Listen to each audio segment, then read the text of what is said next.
နေ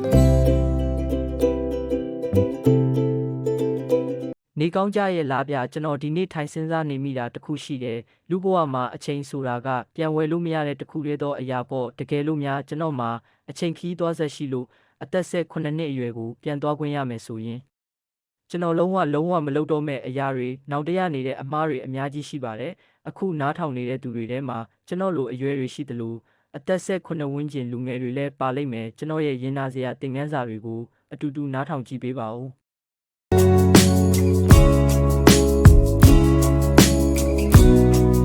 ကိုထက်သူများအကြိုက်ကိုပိုဦးစားပေးခဲ့တာပထမဆုံးနောက်တကတော့ဗျာကိုထက်သူများအကြိုက်ကိုပိုဦးစားပေးခဲ့တာပဲဗျာအသက်18ဆိုတာကလူပြိုပေါက်စာကိုအထင်ကြီးကျင်တဲ့အရွယ်လေးကျွန်တော်မှာဘာပညာမှမရှိသေးဘူးဘာဝင်ငွေမှမရှိသေးဘူးဒါပေမဲ့ပတ်ဝန်းကျင်အလယ်မှာမျက်နှာပွင့်ကျင်လို့လူရဝင်ကျင်လို့ရှိတာထက်ပိုပြခဲ့မိတယ်မှတ်မိသေးတယ်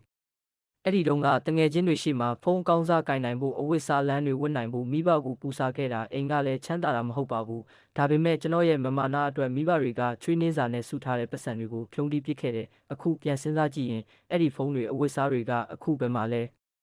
ဘာမှအသုံးမကျတော့ဘူးတကယ်တမ်းကျွန်တော်အဲ့တုန်းကရှာထားရမှာကအပေါ်ရန်ကုန်မဟုတ်ပဲအတွင်းတရုတ်အရေးချင်းတွေဖြစ်တင်တာအနှစ်မရှိပဲအကာကိုပြင်းနေခဲ့မိတာကျွန်တော်ဘဝရဲ့အရှက်ရဆုံးတော့ပါပဲရရှိနေမယ်လို့ထင်ခဲ့တာ The Illusion of Time နောက်တစ်ခုကတော့အချိန်တွေကိုဖြုံးတီးပစ်ခဲ့တာအသက်18မှာကျွန်တော်ကအချိန်ဆိုတာငါ့လက်ထဲမှာအပုံလိုက်ကြီးရှိပါသေးတယ်လို့တွေးခဲ့တာတစ်နေ့လုံးအကျိုးမရှိတဲ့အရာတွေနောက်လိုက်ရင်ညဘက်တွေမှာအေးရေးပြက်ခံပြီးအတိတ်ပဲမရှိတာတွေလုပ်ရင်အချိန်တွေကိုတတ်ခဲ့တယ်အဲ့ဒီတုန်းကကျွန်တော်ဒါတစ်နေ့ကိုတနာရီပဲပညာတစ်ခုခုအတွက်သုံးခဲ့မယ်ဆိုရင်အခုချိန်မှာကျွန်တော်ဟာကျွမ်းကျင်သူတစ်ယောက်ဖြစ်နေလောက်ပြီးဒါပေမဲ့ကျွန်တော်ကတော့အချိန်ရွာဒီကိုတန်မိုးမထားပဲလွှင့်ပစ်ခဲ့တဲ့အခုအသက်ရလာတော့မှ1မိနစ်1စက္ကန့်ကဘလောက်အဖိုးတန်လဲဆိုတာသိလာရတဲ့အချိန်ဆိုတာကမြည်ရည်လိုပဲနောက်ပြန်စီးလေးမရှိဘူးအဲ့ဒီတုန်းကဖြုံးတီးခဲ့တဲ့အချိန်တွေအတွက်အခုကျွန်တော်ပေးဆက်နေရတာကအယမ်းများလုံးပါတယ်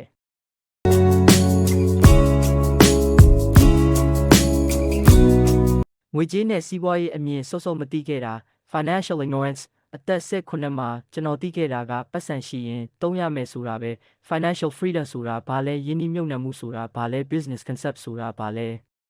ဲဘယ်သူမှမတင်ပေးခဲ့တယ်လို့ကျွန်တော်ကိုယ်တိုင်လည်းစိတ်မဝင်စားခဲ့ဘူးပတ်စံရရင်တပြားမကြံသုံးပြဖို့ပဲတည်တယ်တကယ်လို့သာအဲ့ဒီအချိန်မှာကျွန်တော်ကစူးစောင်းတတ်တဲ့အလေးထားရှိခဲ့ရင် compound interest အတိုးပေါ်အတိုးဆင်ခြင်းရဲ့အစွမ်းကိုသိခဲ့ရင်အခုကျွန်တော်ဘဝကဒီထက်အများကြီးပိုလွတ်လပ်နေမှာစောစောမလေးလာခဲ့မိတဲ့အတွက်အခုကျွန်တော်အလုပ်တွေကိုခေါင်းမဖော်နိုင်အောင်လုပ်နေရတော့မယ်စီးပွားရေးအမြင်ရှိဖို့ဆိုတာအသက်30မှလုပ်ရမှာမဟုတ်ပဲ18နှစ်ကတည်းကဆက်ရမှာဆိုတာကိုကျွန်တော်နားမလည်ခဲ့တာ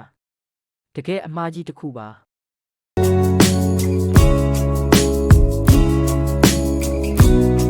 consistency ရဲ့တန်ဖိုးကို short တွက်ခဲ့တာ the power of showing up လူငယ်ပြီးကျွန်တော်ကအရာရာကိုအမြန်လိုချင်ခဲ့တယ်အလုပ်တစ်ခုလုပ်လိုက်တယ်တပတ်လောက်နဲ့ရလက်မထွက်ရင်လက်လျှော့လိုက်တယ်ဆွဲ consistency မရှိခဲ့ဘူးကျွန်တော်မသိခဲ့တာကဘလောက်ပဲထက်မြက်ပါစေဆွဲမရှိရင်ပန်းနိုင်ကိုမရောက်နိုင်ဘူးဆိုတာပါပဲအခုကျွန်တော်မှပန်းနိုင်ကြီးမားမားတွေရှိတယ်အဲ့ဒါတွေကိုရောက်ဖို့ဆိုတာတနေ့တည်းနဲ့လုပ်လို့မရဘူးဆိုတာအခုမှသိလာတယ်အသက်18မှာသာကျွန်တော်ကတခုခုကိုဇွဲရှိရှိနဲ့နေတိုင်းလုပ်ခဲ့မယ်ဆိုရင်အခုဆိုကျွန်တော်ရဲ့အောင်မြင်မှုကဘလောက်တောင်ကြီးမားနေမလဲအခုကျွန်တော်ကိုပြန်တတိပေးနေရတာကနေမကောင်းလဲလုပ်ပါစိတ်မပါလဲလုပ်ပါနည်းနည်းချင်းစီမှန်မှန်လုပ်သွားရင်မရောက်နိုင်တဲ့ပန်းနိုင်မရှိဘူးဆိုတာပါပဲ18နှစ်သားကိုပြန်ပြောပြချင်တာကမင်းရမ်းတော်စရာမလိုဘူးဒါပေမဲ့မင်းမရက်မနာလုပ်နေဖို့တော့လိုတယ်ဆိုတာပါပဲ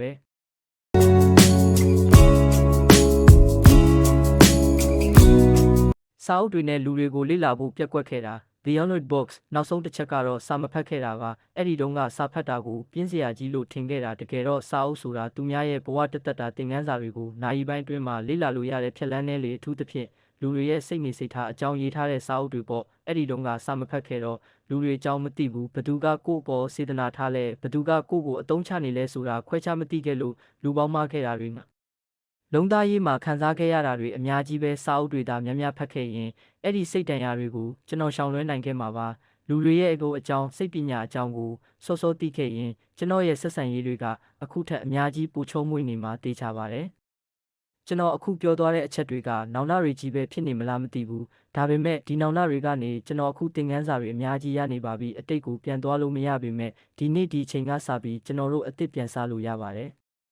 ်တင်ကောတင့်ရဲ့အသက်18နှစ်အရွယ်ကိုပြန်ကြည့်ရင်ဘလို့အရာတွေကိုနောင်တရမိလဲ ကျွန်တော်လိုပဲအမှားတွေလုပ်ခဲ့ဘူးလားဘာပဲဖြစ်ပါဗျာကျွန်တော်တို့မှာဒီနေ့ဆိုတဲ့အချိန်ရှိသေးတာမို့လို့ဒီနေ့ကစပြီးနောက်တကင်းတဲ့ဘဝတစ်ခုကိုအတူတူတည်ဆောက်ကြရအောင်နားဆင်ပေးတဲ့အတွက်ကျေးဇူးအများကြီးတင်ပါတယ်ဗျာနောက်ထပ်စိတ်ဝင်စားဖို့ကောင်းတဲ့အကြောင်းအရာတွေနဲ့ပြန်လာခဲ့ပါဦးမယ်အားလုံးပဲကောင်းမွန်တဲ့နေ့လေးဖြစ်ပါစေ